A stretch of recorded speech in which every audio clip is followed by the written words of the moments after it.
Sa Hataw pa, Parañaque, alam natin merong 16 na barangay ang Parañaque City.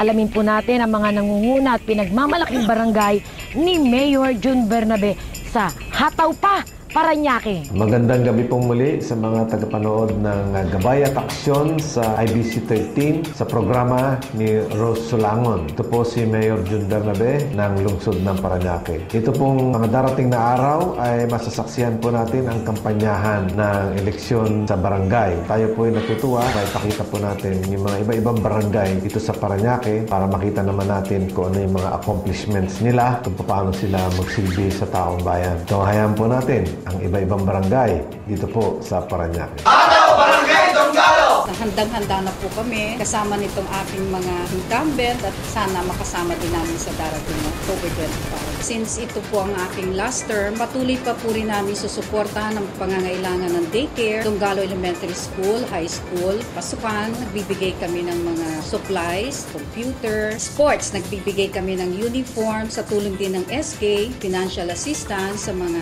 deserving students, scholarship. Sa health naman po, tuloy-tuloy din ang aming medical dental mission. Tinutulungan din po kami ng Florencio Bernabe Memorial Hospital. Marami na makakapagpatunay, lalo na mga taga-Donggalo, ang pagbabago namin sa kalinisan, sa kagandahan, lalong-lalo na po ang katahimikan. Hindi ko naman sinasabing totally na tahimik, pero nabigyan namin ng pansin yun. Naiwasan namin ng maraming problema, lalo-lalo na sa kabataan. Sa droga, unang-una na curfew, pinatutupad namin yan, at pag-inom sa kalye, at lahat yan ay pinagmamalaki ng Donggalo. Huling termino ko na po. Kahit na po wala tayo sa barangay, handa pa rin tayong maglingkod. Talaga pong pinatutupad namin ang lahat po ng ordinansa, batas. Mahigpit po kami, lalong-lalo na po para sa kinabukasan po ng mga kabataan. Ano po ang suporta namin kay Kapitan, sa aming barangay, sa buong konseho at sa buong barangay ng Donggalo? Si Kapitana lang po yung pinakalalaki sa lahat ng mga naging kapitana dahil siya po yung nagkaroon ng lakas ng loob at paninindigan na lumaban po sa mga salbahe dyan. Dahil sabi po ng Kapitana ko ay healthy.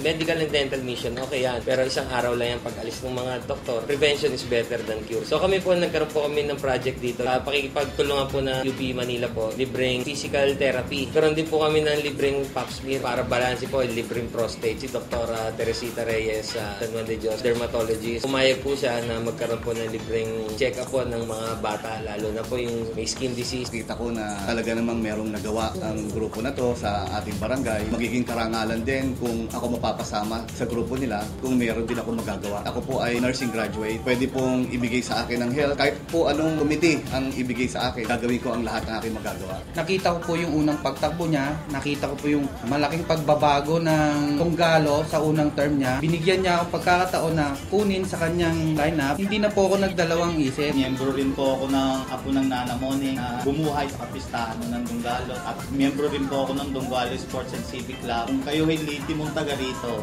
at nakita niyo yung pagbabago, isang karangalan ho makasama sa kanya. Yung mandang kalsada, lumibanag ang paligid kayo sa ilaw. Yung dragso na wala ho ang pusher. Sa mga mahal kong taga-barangay Donggalo, ako po yung nagpapasalamat sa inyo at napagkatiwalaan nyo ako mga 20 taon. Magmula pong nung naging SK ho ako, 7 taon at 13 taon bilang kagawad. At ito naman ho siguro ay napatunayan ko sa inyo na ang paglilingkod ko ay tapat po at tapos na po ang aking termino. Hindi po ibig sabihin nito Ma'am Rose, tapos na ho yung aking pagsiservisyo. Tuloy-tuloy po yan kasi po ganun ko po kamahal ang ating barangay. Kasama po ang partido ng aking mahal na kapitan, si Kapitana Marlene Burgos, ang kanyang 7 kagawad, upang ipakita sa mga taga-Donggalo na may pagpapatuloy ang mga itiin at magandang serbisyo na aming pong sinimulan mula nung napaupo ang aming butihing kapitana. Lalong-lalo na sa tulong na aking butihing Mayor June Bernabe. Maraming salamat, Mayor. Natulungan mo ko sa lahat ng mga proyekto. Ganun din po ang aking kapitana na binigyan ako ng pagkakatiwala. Successful ang pagiging ina ko ng barangay. Kinonsider ko ang barangay Donggalo as isang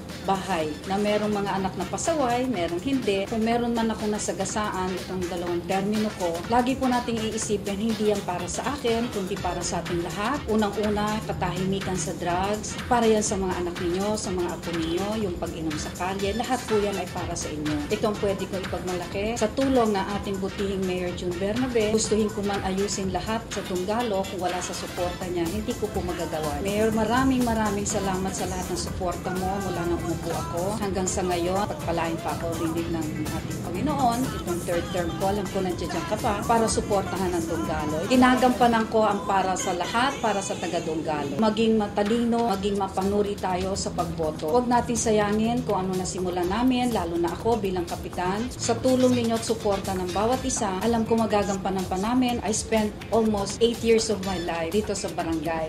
At hindi ko pinagsisisihan yun. Hataw Barangay Donggalo! Hataw pa Paranaque! Hataw pa Kapitana!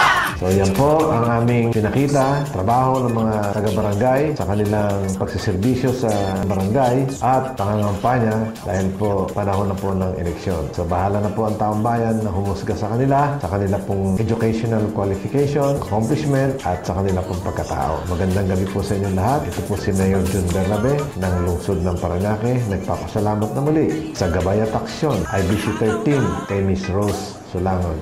Hataw pa! Paranaque.